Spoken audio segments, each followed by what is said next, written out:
Big day ఈరోజు India New Zealand finals లో తలపడబోతున్నాయి. 2:30కు match మొదలు కాబోతున్న నేపథ్యంలో ఇప్పటి నుంచే ఆ ఫేవర్ మొదలైపోయింది.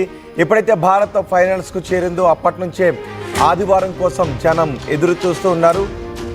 క్రికెట్ అనేది భారతదేశంలో ఒక మతంలా ఉంటుంది. క్రికెట్ ఇప్పుడు ఐసీసీ ఛాంపియన్స్ ట్రోఫీని భారత్ కైవసం చేసుకోవాలి అని ప్రతి భారతీయుడు కూడా కోరుకుంటున్నారు. అందుకే టీమిండియా సిద్ధమైపోయింది. ఈసారి ఈ ట్రోఫీని, ఈ కప్ను ముద్దాడాలి అని ఇప్పటికే భారత్ కూడా సిద్ధమైపోయింది. అయితే దుబాయ్ వేదికగా భారత్ తలపడబోతోంది. అన్ని మ్యాచ్లు కూడా దుబాయ్లోనే జరుగుతున్నాయి. దుబాయ్ వేదికగా ఈ మ్యాచ్ జరుగుతుంది. దుబాయ్ వేదికగా అన్ని మ్యాచ్లు కూడా దుబాయ్లోనే ఆడుతూ ఉండటంతో భారత్కు కొంచెం అడ్వాంటేజ్గా మారే అవకాశం ఉంది అనే చర్చ జరుగుతోంది. అయితే ఈ మ్యాచ్లో ఇప్పటికే బెట్టింగ్ కలవరం రేపుతోంది. బెట్టింగ్పై పెద్ద ఎత్తున చర్చ జరుగుతోంది.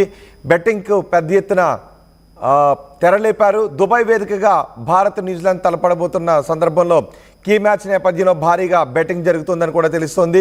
5,000 కోట్ల రూపాయల వరకు పందాలు జరిగినట్టుగా సమాచారం. ఎప్పుడు క్రికెట్ మ్యాచ్లు జరిగినా కూడా దాని వెనుక అదే రేంజ్లో సమాంతరంగా బెట్టింగ్ మాఫియా కూడా ముందుకు వెళుతూ ఉంటుంది. బెట్టింగ్లు కూడా జరుగుతూ ఉంటాయి. బెట్టింగ్ కారణంగా ఎంతోమంది రోడ్డున పడుతున్నారు. బెట్టింగ్ను అరికట్టడానికి ఎన్నో ప్రయత్నాలు చేస్తున్నప్పటికీ బెట్టింగ్ను మాత్రం అరికట్టలేకపోతున్నారు. చిన్న పిల్లలు కూడా బెట్టింగ్ బారిన పడుతూ ఉన్నారు. నిజానికి ఇది ఒక దౌర్భాగ్యమైన ఘటనగానే మనం చూడాలి. క్రికెట్ను బెట్టింగ్తో ముడిపెట్టి క్రికెట్ మ్యాచ్లు జరుగుతూ ఉన్నప్పుడు దాంతోపాటు క్రికెట్ మ్యాచ్ని చూడటానికి వ్యక్తం చేసే ఆనందంతో పాటు అంతే సమాంతరంగా బెట్టింగ్ మాఫియా కూడా వెళుతూ ఉండటం ఇది ఆందోళనకర విషయమే. ఈసారి 5,000 కోట్ల రూపాయల వరకు పందాలు జరిగినట్టుగా తెలుస్తోంది. రంగంలోకి దావూద్ ఇబ్రహీం ముఠా డి కంపెనీ రంగంలోకి దిగినట్టుగా తెలుస్తోంది. దుబాయ్లో బుకీలతో లావాదేవీలు కూడా జరిపినట్టుగా తెలుస్తోంది. బెట్టింగ్ వేసిన పలువురిని ఇప్పటికే ఢిల్లీ పోలీసులు అదుపులోకి కూడా తీసుకున్నారు. బెట్టింగ్ విషయంలో తెలుగు రాష్ట్రాలు కూడా తక్కువేమీ కాదు.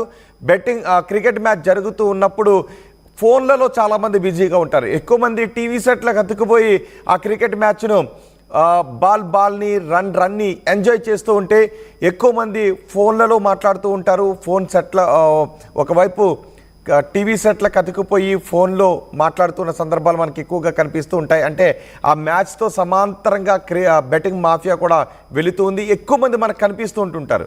ఇది బహిరంగ రహస్యమే. మీరు మీ ఫ్రెండ్స్లో ఎక్కువ మంది బెట్టింగ్ వేసే వాళ్ళు ఉంటారు. చాలామంది మీరు కూడా ఇప్పుడు ఈ న్యూస్ చూస్తున్న మీరు కూడా బెట్టింగ్ వేసే ఉంటారు. కానీ నిజానికి బెట్టింగ్ని ఎంకరేజ్ చేయటం, క్రీడల్లో బెట్టింగ్ని ఎంకరేజ్ చేయటం అనేది నేరం. అది తప్పుడు చర్యగానే భావించాలి. క్రికెట్ అనేది ఒక క్రీడా స్ఫూర్తిగానే మనం చూడాలి తప్ప దాన్ని బెట్టింగ్లతో ముడిపెట్టి బెట్టింగ్ని ఎంకరేజ్ చేయటం అనేది ఒక రకంగా బెట్టింగ్ని ఎంకరేజ్ చేస్తే మనం జాతికి ద్రోహం చేసిన వాళ్ళమే అవుతాం. ఇప్పుడు బెట్టింగ్ పాల్పడుతున్న పలువురిని పోలీసులు అరెస్ట్ కూడా చేశారు. మా ప్రతినిధి రాజేష్ ఉన్నారు పూర్తి సమాచారం అందించడానికి. రాజేష్, ఈరోజు భారత్ న్యూజిలాండ్ తలపడబోతున్న నేపథ్యంలో క్రికెట్ ఫీవర్ మనకి కనిపిస్తూ ఉంది. 2:30 ఎప్పుడవుతుందా? 2 గంటల 30 నిమిషాల సమయం కోసం అందరూ కూడా ఎదురు చూస్తున్నారు ఆ మ్యాచ్ని ఆద్యంతం తొలగించడానికి. అదే సమయంలో బెట్టింగ్ బాబులు కూడా ఎదురు చూస్తున్నారు. ఇప్పటికే 1,000 కోట్ల రూపాయలు బెట్టింగ్కి పాల్పడ్డారు. సో ఈ బెట్టింగ్కి అరికట్టడానికి ఎటువంటి చర్యలు తీసుకుంటూ ఉన్నారు? అసలు తెలుగు రాష్ట్రాల్లో బెట్టింగ్కి సంబంధించి మీ దగ్గర ఉన్న సమాచారం ఏంటి? అంటే క్రికెట్ అనేది అందరికీ ఒక ఫేవర్ లాంటిది. క్రికెట్ ని అలా చూస్తూ ఉంటారు.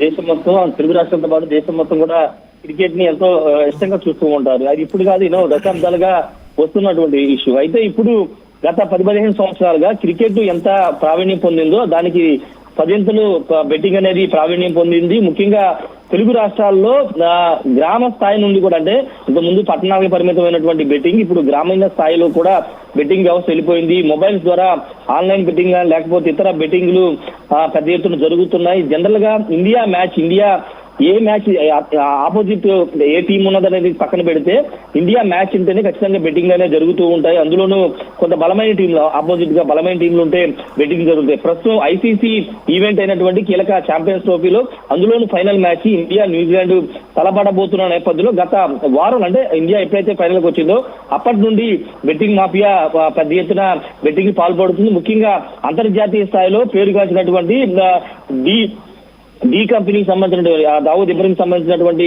డి కంపెనీ పెద్ద ఎత్తున వేల కోట్లలోనే బెట్టింగ్ మాఫియాకు పాల్పడుతున్నట్టు తెలుస్తుంది. అంతర్జాతీయ సంబంధించినటువంటి వ్యవహారం పోలీసులు కూడా దీన్ని గుట్టురట్టు చేసినట్టు తెలుస్తుంది. ఢిల్లీకి సంబంధించినటువంటి పోలీసులు కొంతమందిని బెట్టింగ్ చేసినట్టు వాడిని అరెస్ట్ చేసినట్టు తెలుస్తుంది. ఇక తెలుగు రాష్ట్రాల్లో చూస్తే కనుక తెలుగు రాష్ట్రాల్లో కూడా యువత ఎక్కువగా కాలేజీ చదివే యువత కానీ వీళ్ళంతా కూడా ఎక్కువగా బెట్టింగ్ మాఫియా ముసుగులో బెట్టింగ్ వేస్తున్నారు కానీ చాలా నష్టపోతున్నటువంటి పరిస్థితి. ఎందుకంటే బెట్టింగ్ అనేది అది ఆన్లైన్ సంబంధించి కానీ లేకపోతే అంతా ఒక మాఫియా కేవలం కొంత ముందు డబ్బులు ఇచ్చి కొన్ని మ్యాచ్ల వరకు పరిమితం చేస్తారు. తర్వాత వేలలో డబ్బులు కాసిన సందర్భం, లక్షల్లో డబ్బులు కాసిన సందర్భం వాళ్ళంతా కూడా గుడ్డి కొట్టిస్తున్నటువంటి పరిస్థితి ఇప్పుడు కనబడుతుంది. కాబట్టి ఖచ్చితంగా ఇండియా న్యూజిలాండ్ ఫైనల్ మ్యాచ్ నేపథ్యంలో భారీగా తెలుగు రాష్ట్రాల్లో కూడా లక్షల కోట్లలోనే బెట్టింగ్ లో జరిగినట్టు తెలుస్తుంది. ముఖ్యంగా పోలీసులకు తెలియకోకుండా మొత్తం ఒక వ్యవస్థని సమాంతరంగా నడుపుతున్నట్టు తెలుస్తుంది. అయితే పోలీసులు ఎక్కడికక్కడ కట్టుదిట్టమైన చర్యలు తీసుకున్నప్పటికీ ఎక్కడ కూడా వాళ్ళని ఆపలేని పరిస్థితి అయితే ఉంది. ఏదేమన్నప్పటికీ ఈ రోజు జరుగుతున్నటువంటి ఫైనల్ మ్యాచ్ కావడంతోనే భారీ స్థాయిలో ఇండియా మీద ఎక్కువ స్థాయిలో బెట్టింగ్ నడుస్తుంది. రెండోది ఏ ప్లేయరు ఎంత కొడతారు, ఏ ప్లేయరు ఎన్ని వికెట్లు ఎన్ని సిక్స్లు కొడతాడు, ఎన్ని ఫోర్లు కొడతాడు, ఏ ఓవర్ లో ఏ ఫోర్ కొడతాడు, ఇలా అంటే ప్రతి బాల్ కి బెట్టింగ్ అనేది నడుస్తున్న నేపథ్యంలో దానికి తగ్గట్టుగానే అక్కడ వ్యవస్థ అంతా నడుస్తున్నటువంటి పరిస్థితి. మరి పోలీసులు ఎలా రియాక్షన్ అవుతారో చూడాల్సిన అవసరం ఉంది. ఎందుకంటే పోలీసులు కూడా తెలుసు, ఎందుకంటే ఈ స్థాయిలో బెట్టింగ్ జరుగుతున్నాయి, ఆన్లైన్ లో జరుగుతున్నాయి, నార్మల్ గా కూడా జరుగుతున్నాయి అని తెలిసినప్పటికీ వాళ్ళు చేయలేని పరిస్థితి. విజయవాడలో ఏమైనా స్పెషల్ డ్రైవ్ నిర్వహిస్తున్నారా బెట్టింగ్ మాఫియా నరికట్టడానికి, బెట్టింగ్ లో నరికట్టడానికి? స్పెషల్ డ్రైవ్ అంటూ ఏమీ లేదు, కానీ పోలీసులు అయితే ఒక నిఘాని ఉంచినట్టు తెలుస్తుంది. ఎందుకంటే ఆల్రెడీ పోలీసులకు సమాచారం ఉంది. పోలీసులకి సమాచారం ఉన్న నేపథ్యంలో ఎక్కడ నిర్వహిస్తున్నారనే దానికి సంబంధించిన సమాచారం సేకరించి దానికి అనుగుణంగా చర్యలు తీసుకునే అవకాశం అయితే కనబడుతుంది. ప్రత్యేకంగా ఒక టాస్క్ ఫోర్స్ లాంటిది ఏర్పాటు అయితే చేయలేదు, కానీ ప్రస్తుతానికి ఒక నిఘా అయితే పెంచారు. భారీ స్థాయిలో ఎక్కడైనా పట్టుబడితే కనుక వాళ్ళని అదుపులో తీసుకునే అవకాశం కూడా కనబడుతుంది. అయితే త్రూ ఫోన్ల ద్వారా మాత్రమే ఎక్కువ లక్షల్లో జరిగే బెట్టింగ్ అంతా కూడా ఫోన్ లో జరుగుతుంది. మాన్యువల్ గా అయితే ఒక 50,000 లక్షల లోపు అయితే కనుక మాన్యువల్ గా జరిగే చోట ఆ ప్లేస్ మేము ఐడెంటిఫై చేసి పోలీసులు పట్టుకునే అవకాశం అయితే కనబడుతుంది. ప్రస్తుతానికి పోలీసులు అయితే నిఘా మాత్రమే పెట్టారు, ఎలాంటి టాస్క్ ఫోర్స్ అయితే ఏర్పాటు చేయలేదు.